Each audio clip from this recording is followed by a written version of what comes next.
We're doing something a little special today. I was recently challenged by Lionsgate to create a decade look inspired by the upcoming film The Age of Adeline starring Blake Lively. In the movie, Adeline gets into an accident and it leaves her with the ability to stop aging, and the film then follows her from her life in the 1920s all the way through present day. So if you haven't seen the trailer, check out the link in the description box, and in this video, I'm actually going to be creating a 20s inspired makeup look.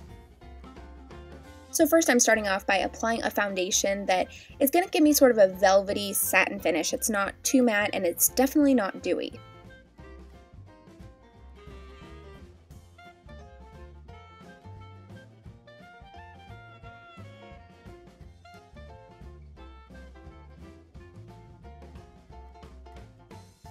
Alright, moving on to the concealer. First, I'm going to use a concealer that has kind of a nice peachy undertone just so it covers that darkness under my eyes.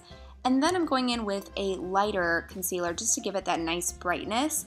And then I'm using a small dense brush just to start blending this all out.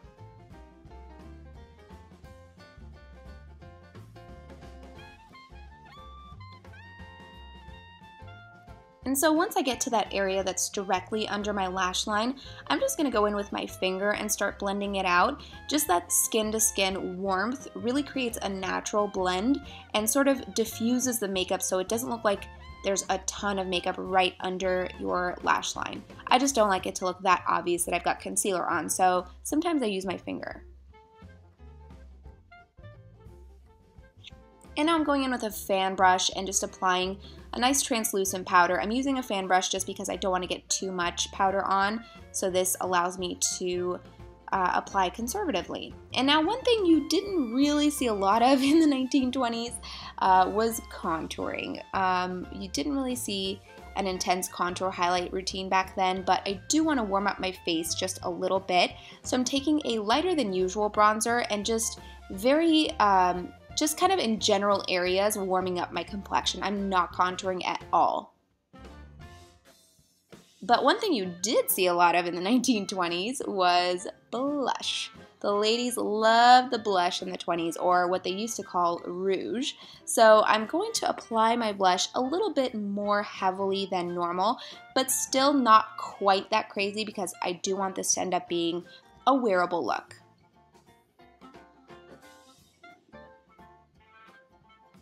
And check out this gnarly spider bite on my hand. Ouch.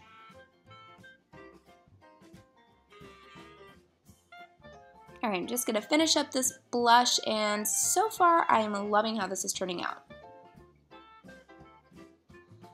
Alright, moving on to the eyes. Of course, I've got one eye done and I'm going to show you how to do it on the other eye. So first I am taking a pale matte sort of vanilla shade and applying this mostly at my brow bone and then sort of blending it down into my crease. And the reason I'm doing this is because it's just going to make all the rest of the shadows that much easier to blend. Next up, I'm going into my transition color. This is a light medium matte brown shade, and I'm going to apply this as usual into my crease, but I'm really focusing at the very outer part of my crease as well as the very inner corner of my crease. This was very typical in the 1920s. You saw a lot of that darkness at the inner and outer corner of the lids, as well as the bottom lash line. So I'm going to apply this transition color to my bottom lash line as well, just to prep it for the darker colors that are going to layer on top of them. And now I'm going in with an even darker brown. See, I'm just gradually darkening up the shades. And with a smaller blending brush, I'm going to concentrate this color, again, at the very outer part of my crease, as well as the very inner part. So I'm just covering a little bit less area with this. And of course, the lighter color that I laid down before this is just going to make it a lot easier to blend. And so I'm going back to that larger blending brush and, of course, blend, blend, blend.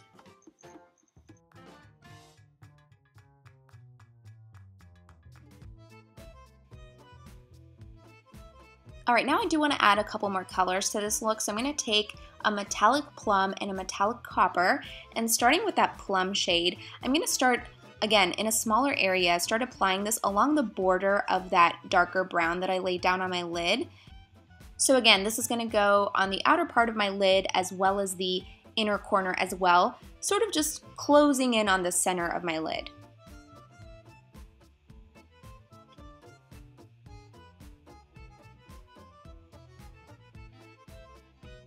Just gonna hit that inner corner as well.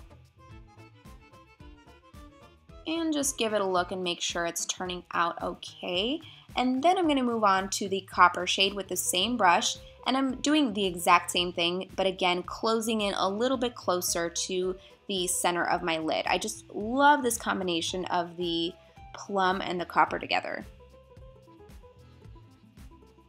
And you guys know I love a good highlight right at the center of the lid. So I'm going to take a pale shimmery shade and just with my finger start dabbing that at the very center of my lid and just start blending it out.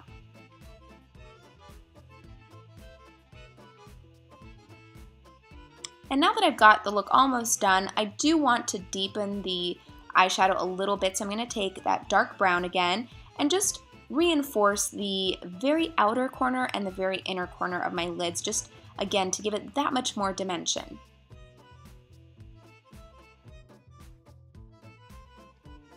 And of course I want to add a little bit of drama to the bottom lash line as well, so I'm taking a flat brush and applying that plum shade just at the very outer corner as well as the very inner corner. So I'm just sort of back and forth working that into my lash line. And then I do want to define the lash line a little bit more, so I'm taking an even smaller flat brush and I'm dipping into a brown and black shadow, just mixing the two and just going in a little bit closer to my lash line.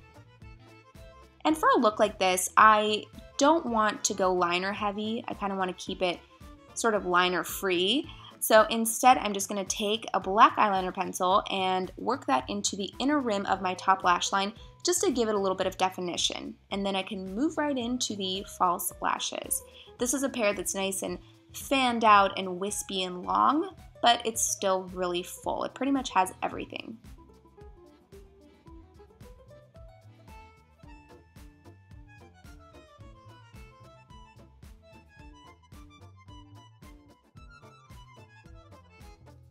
Alright, just some finishing touches for the eyes. I'm going to apply mascara to my bottom lash line and just very lightly fill in my brows.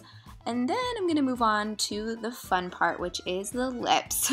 I wanted to stay away from a really vampy look, so I avoided a really dark lip and instead I went with another color that was really popular in the 20s, which is a nice bright cherry red lip. And I'm using a matte color just so it's just that much more dramatic, and of course, you know me, too lazy for lip liner.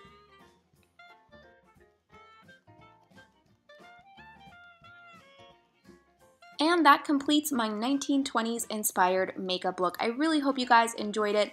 And of course, don't forget to check out The Age of Adeline out in theaters on April 24th. And now I am going to tag the gorgeous Ciao Bella to create a 1930s inspired makeup look. And of course, I'll link her channel down below in the description box. I'll see you guys very soon.